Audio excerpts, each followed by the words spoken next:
Minuto Escola, episódio Fuzil Fotográfico. Professora Tânia Campos. Tânia é uma mulher branca, tem o cabelo liso e preto, que está amarrado, usa óculos de grau de aro redondo e blusinha preta. Você já ouviu falar de stop motion? Essa é uma técnica de animação extremamente acessível. Qualquer um pode fazer um stop motion usando um celular com câmera. Se traduzirmos ao pé da letra, o termo parece contraditório. Stop significa parado e motion, movimento. Então, como isso é possível? A ideia é justamente criar movimento a partir de imagens paradas. O rosto de Tânia é Quando recortado essas e imagens, duplicado. essas fotografias, são colocadas em sequência e reproduzidas, elas adquirem um movimento. Antes de seguir adiante na explicação de como produzir um stop motion, vamos voltar para o início da história do cinema e descobrir como surgiu a imagem em movimento e a sua relação com o stop motion. Esse é um período que Lê-se chamamos um de pouco de pré-cinema, história. muito rico em termos de experimentação, o que é muito comum no nascimento e desenvolvimento de novas linguagens e tecnologias. No fim do século XIX, alguns homens da ciência, fisiologistas, como o francês Étienne Jules Marey e o inglês Edward Muybridge, tinham como objeto de pesquisa o movimento do corpo humano e de outros animais. Para levar a cabo suas investigações, Legenda: Animal aproveitaram a Locomotion, stop tecnologia motion da de um homem a fotografia cavalo. para captar imagens de animais se movimentando. Marey chegou a criar o fuzil fotográfico, que consistia em um aparelho capaz de fotografar várias imagens consecutivas em um curtíssimo espaço de tempo.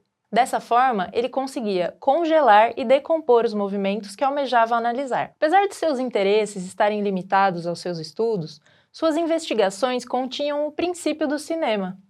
Se era possível capturar diversas fotografias em sequência, decompondo movimentos, também seria possível inverter o processo e recompor o movimento através de sua reprodução. Sequência Ao de fotos fazer de uma isso, mulher de esses vestido branco. fisiologistas provocaram a faísca da criação das primeiras câmeras de captura de imagens em As movimento. fotos da mulher são de A Muybridge. técnica do stop motion está diretamente relacionada a essa descoberta da história das imagens.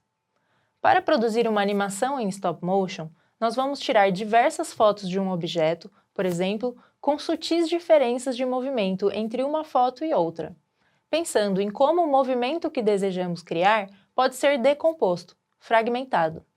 Assim como essas imagens de Muybridge. Sequência de fotos Quando de um homem nu analisamos foto correndo. por foto, vemos que elas possuem diferenças muito pequenas entre si. Vamos nos atentar também à fluidez do movimento quando as fotos são reproduzidas em sequência.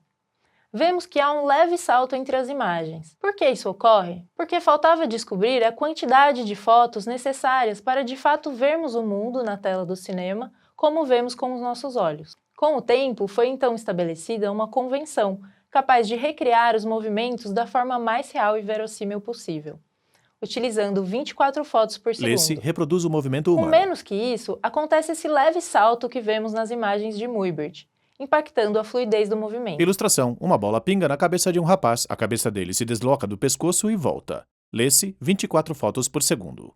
Mas usar um número inferior de fotografias não é necessariamente ruim.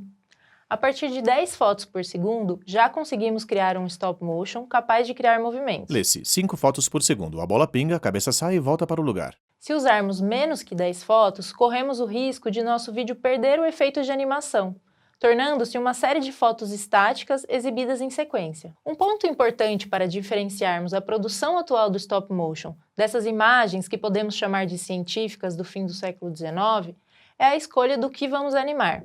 Ao criar uma animação hoje em dia, estamos livres de uma finalidade específica e livres para criar movimentos impossíveis de serem filmados, de serem vistos a olho nu, já que agora podemos contar com câmeras de filmagem e softwares altamente desenvolvidos para simular com precisão aqueles tipos de imagens reais.